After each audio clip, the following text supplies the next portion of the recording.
함께 말씀 보도록 하겠습니다. 말씀은 사도행전 10장에 있는 말씀입니다. 사도행전 10장 1절에서 우리 8절까지의 말씀 함께 보겠습니다.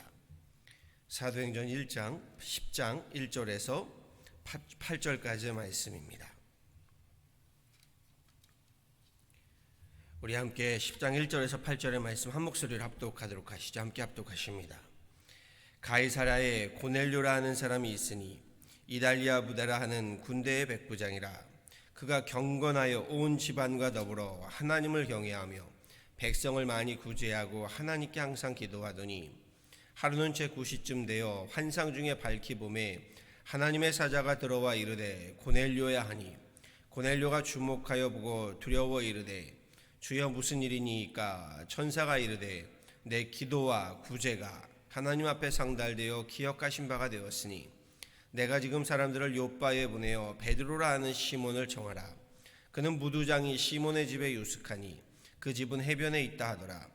마침 말하던 천사가 떠나매 고넬료가 집안 하인 둘과 부하 가운데 경건한 사람 하나를 불러 이 일을 다 이루고 요바로 보내니라.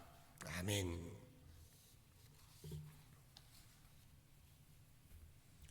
오늘 본문 말씀은요, 고넬료라고 하는 예루살렘과 유대와 사마리아를 넘어서요 땅끝으로 비할 수 있는 이탈리아 로마 군대의 백부장을 통해서요 이방인에까지 하나님의 복음이 전도되고 선포되어지는 그러한 중대한 역사가 기록되어 있습니다.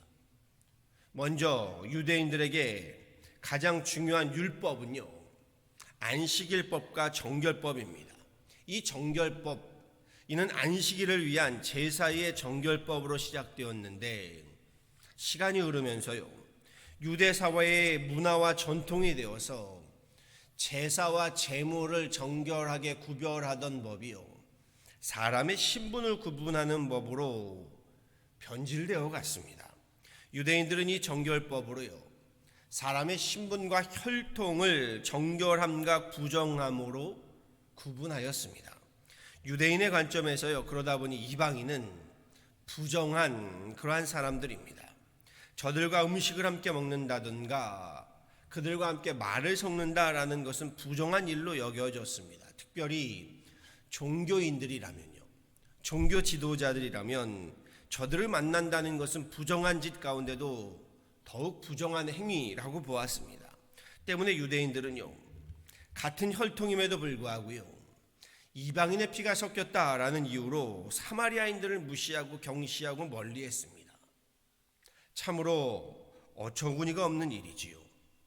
그런데 저들은 자신들이 정한 그 정결법에 의해서요 불결하고 부정한 사람이라고 규정해 놓았기 때문입니다. 이러한 상황에서 이 유대 사회에 몰상식한 유전을 따르는 정결법을요 가차없이 무너뜨린 사건이 오늘 본문 고넬료의 사건입니다. 주인공은 사도 베드로입니다. 베드로가 당시 머물고 있는 집이 무두장이 시몬의 집이라고 했습니다. 그가 어떻게 이 시몬을 알고 그 집에 머물게 되었는지는 성경은 기록하고 있지는 않습니다. 그런데 보세요, 무두장이라고 하면요 그도 정결법에 따르면 사실 부정한 사람에 속합니다. 무두장이는요 동물의 표피로 가죽으로 무언가를 만드는 직업을 말합니다. 가죽을 만드는 직업. 그러니 죽은 동물을 사체를 다루는 그러한 사람은 유대 정결법에서요 불결하고 부정하여 우리나라 우리 과거의 역사를 보면요 백정이라고 하지요. 천민에 속하는 사람이었습니다. 그런데 베드로가 무두장이 시몬의 집에 머물렀다.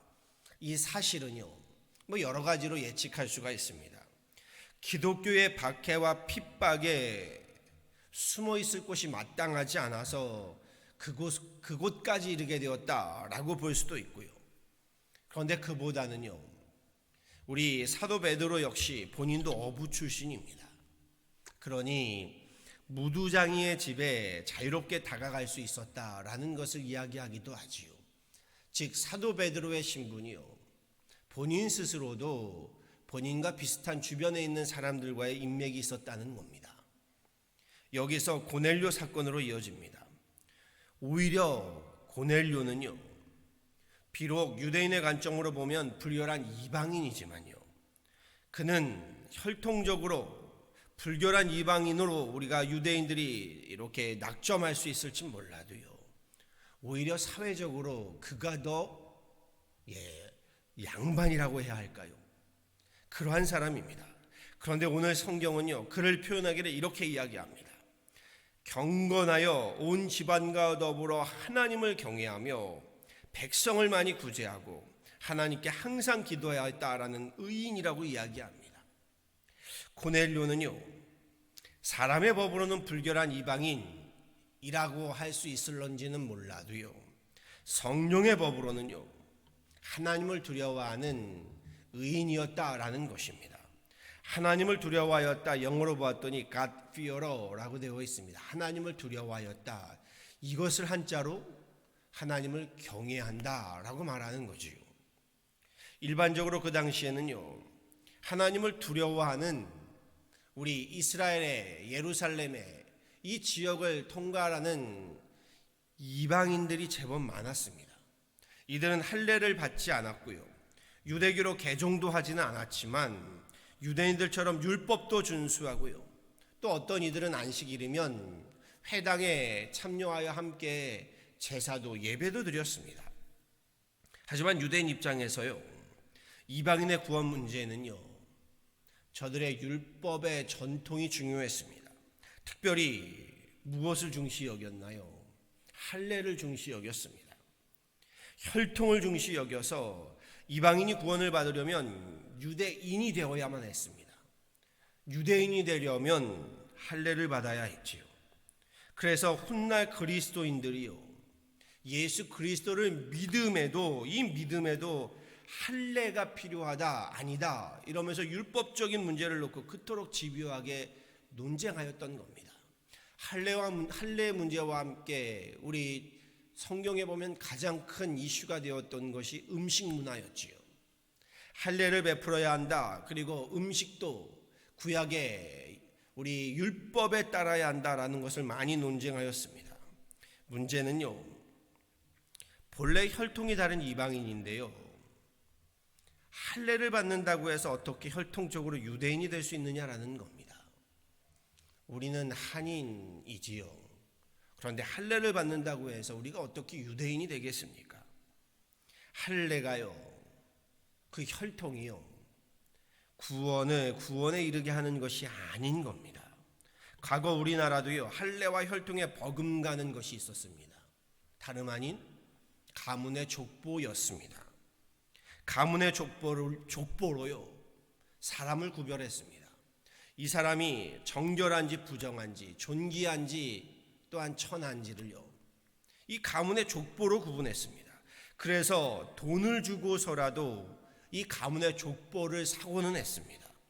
유대인의 할례를 우리 옛 전통에 비하자면요, 이런 말인 겁니다. 예수를 믿으려 함에도 가문의 족보가 필요하다라는 거지요. 가문의 족보가 없이는 구원받을 수 없다, 뭐 이런 앞뒤가 맞지 않는 어리석고 어리숙한 일인 겁니다. 오늘 본문의 사건이 제9시 곧 대낮에 일어납니다. 고넬료에게 하나님의 사자가 나타납니다. 내 기도와 구제가 하나님 앞에 상달되어 기억하신 바 되었다라고 말씀하십니다. 기도와 구제 행위가, 이 언급은요, 사도행전에서 중요한 키워드가 되지요. 성령의 충만함을 받은 초대 그리스도인들에게 나타난 성령의 권능이 무엇인가요? 그들이 성령의 은사, 성령의 열매가요, 방언이었지요. 또 무엇이었나요? 바로 이 구제와 자선. 그렇지요. 고넬료는 요빠에 사람을 보내어서요, 사도 베드로를 청하라는 하늘의 음성, 하나님의 계시의 말씀을 듣게 되지요. 이것이 성령의 신령하고도 신비한 사건입니다. 사도행전은요, 초대교회 성도들이 함께 모여 기도하는 중에 성령, 하늘의 영, 하늘로부터 영을 받게 되었다라고 말하지요. 그러면서 방언을 하게 되었다, 방언을 하늘의 언어라고 말하지요. 그리고 이는 성령의 은사라고 할 수 있습니다. 다시 말해 유대인들이 천하다고 멸시하는 이방인 고넬료에게도요, 하나님의 영이 임한 것입니다. 천사를 보내셨다고 하지요. 하나님의 영이 임해서요, 즉 이방인 고넬료에게도요, 성령의 역사, 이 역시 방언의 역사가 임하는 겁니다. 방언의 역사, 하늘의 언어. 중요한 것은요, 그 성령의 은사로 방언을 받은 예루살렘 교회 성도들이요, 자신들의 물건을 서로 팔아서 있는 자와 없는 자가 유무상통한 구제와 자선을 행하였다라는 행위가요, 오늘 고넬료에게도 그대로 보이고 있지요. 방언이 성령의 은사라고 하면요, 구제는 물론 구제도 성령의 은사라고 말하죠. 은사는 선물입니다. 선물. 영어로 gift라고 말하는데요, 이 구제도 성경은 은사라고 말합니다. 누군가에게 우리가 무언가를 베풀 수 있는 것도 하나님 주시는 은사입니다. 그런가 하면 이는 성령의 열매라고도 할 수 있습니다. 양선, 친절, 자비를 베품이라고 말하지요. 이것은 또한 성령의 열매입니다. 그런데 주님은 고넬료에게 말씀을 이렇게 말씀하십니다. 내 기도와 구제가 하나님 앞에 상달되었다. 내 성령의 은사와 열매가 하나님께 상달되었다. 이렇게 말할 수 있겠지요. 고넬료에게도요, 이방인 그에게도요, 하나님의 영이, 성령의 은사와 성령의 열매가 있었다는 겁니다. 여기에는 반드시 짚고 넘어가야 하는 신학적이고도 신앙적인 도전이 있습니다. 주님께서 고넬료를 경건하여 하나님을 경외하는 자다라고 하는 그 믿음의 기준이요, 신앙의 기준이 무엇이냐라는 겁니다. 보세요. 하나님께서 고넬료에게 너의 그 혈통과 할례가 하나님께 상달되었다, 이렇게 말씀하지 않으십니다. 하나님의 기준은요, 고넬료가 유대인들이 말하는 그 정결법에 의한 혈통이 아닙니다. 할례가 아닙니다. 무엇을 보셨다고요? 그의 기도와 그의 구제, 행위를 보셨다고 말씀하십니다. 하나님께서 이방인 고넬료에게요, 하나님의 영을 보내실 만큼이요, 그를 인정하고 계신 덕목, 신앙의 덕목은요, 기도였고 구제였습니다. 7절 말씀에 천사가 떠나가며 고넬료가 하나님의 계시의 말씀대로요, 집안 하인 둘과 부하 가운데 경건한 사람 하나를 택하여 베드로를 청하기 위하여 욥바로 보내었다 라고 말합니다. 고넬료도 부하 가운데 경건한 사람을 택하였다라고 했는데요, 한번 상상해 보세요. 생각해 보시죠. 고넬료가 자기 부하 가운데 경건한 사람이라고 했던 그 기준이 무엇일까요? 무엇을 보고 자기 부하들 가운데 경건한 사람이라고 말했을까요? 마찬가지겠지요. 기도하는 부하, 구제하는 신하였을 겁니다. 그것이 경건의 기준이 되었을 겁니다.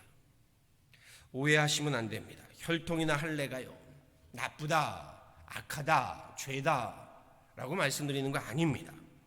그럼에도요, 하나님 보시는 경건의 기준, 하나님 보시는 거룩의 기준, 하나님 보시는 믿음의 기준은요, 유대인이라는 혈통과 할례에 있는 것이 아니라는 겁니다. 예수님은 공생의 기간에요, 이 정결과 부정이라는 유대의 규범을요, 철저히 무너뜨리고 다니셨지요. 예수님은 일부러라도요, 유대인들이 부정하다라고 하는 일들을요, 골라서 하고 다니셨습니다. 안식일에 병자를 고치시고요, 죄인이고 천민이라고 하는 세리들, 또한 우리 율랑 여성들을 만나셔서 그들과 함께 대화하신 것만이 아니라 함께 식사도 하시지요. 이방인들과 음식을 자유롭게 드십니다. 왜인가요? 예수님이 사회에 대한 불만이 있으셨기 때문인가요? 종교 지도자들에 대한 반항심 때문인가요? 아니지요. 성령의 권능을요, 몸으로 삶으로 살아내신 것뿐입니다. 하나님의 공의와 사랑을요, 주님은 유대인들이 말하는 율법, 정결 예식을 뛰어넘는 하나님의 말씀, 하나님의 공의, 하나님의 사랑을 몸소 살아내신 것입니다. 하나님을 경외하는 삶, 경건한 신앙생활의 본이 되신 것이죠. 유대인들은요, 경건함, 정결함, 믿음, 신앙, 구원을 엉뚱한 데서 찾았습니다. 유대 사회의 혈통, 가문, 그리고 할례에서 기준을 삼았습니다. 오늘날 많은 신앙인들도요, 지금은 없는 것 같은가요? 아니요, 그렇지 않습니다. 지금도 엉뚱한 데서 경건함을 찾고요, 정결함을 찾곤 합니다. 아직까지도요, 가문을, 혈통을 중시 여기고요, 특별히 이거 중시 여기지요. 혈연, 지연, 학연, 어느 학교 나왔느냐, 어느 지역이냐, 누구와 어떤 지연을 맺고 있느냐, 아직도 이것을 앞세우곤 합니다. 이것으로 사람을 판단하고요, 이것으로 사람을 정죄하고요, 이것으로 사람의 존귀한가, 이것으로 사람의 신분을 결정합니다.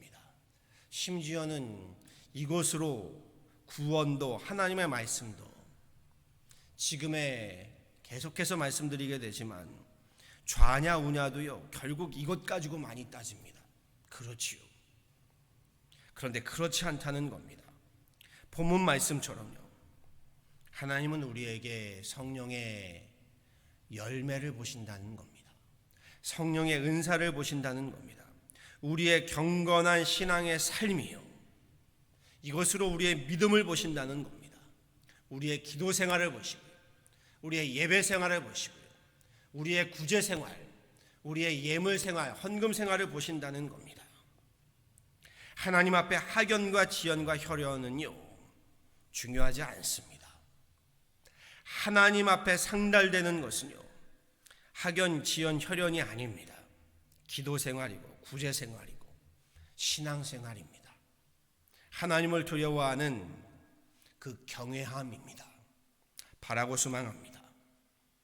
우리에게도 고질적으로 남아있는 혈연, 학연, 지연, 이 모든 것들을 내려놓고요, 우리 하나님을 경외함으로 기도와 구제에 힘써서 하나님 앞에 경건한 성도로, 경건한 가정으로, 경건한 우리 교회로 칭함받고 인정받는 저와 여러분 모두가 되어지기를요, 우리 주 예수 그리스도 이름으로 간절히 축원합니다. 아멘. 함께 기도하도록 하시지요. 참 좋으신 하나님 감사합니다. 귀한 새벽 주님 앞에 나와 또한 우리 함께 엎드려 기도하며 찬양하며 예배합니다. 하나님, 오늘 말씀을 보니 주님께서 하나님 우리의 이 기도 생활을, 이 예배 생활을 하나님께서 보신다고 하십니다.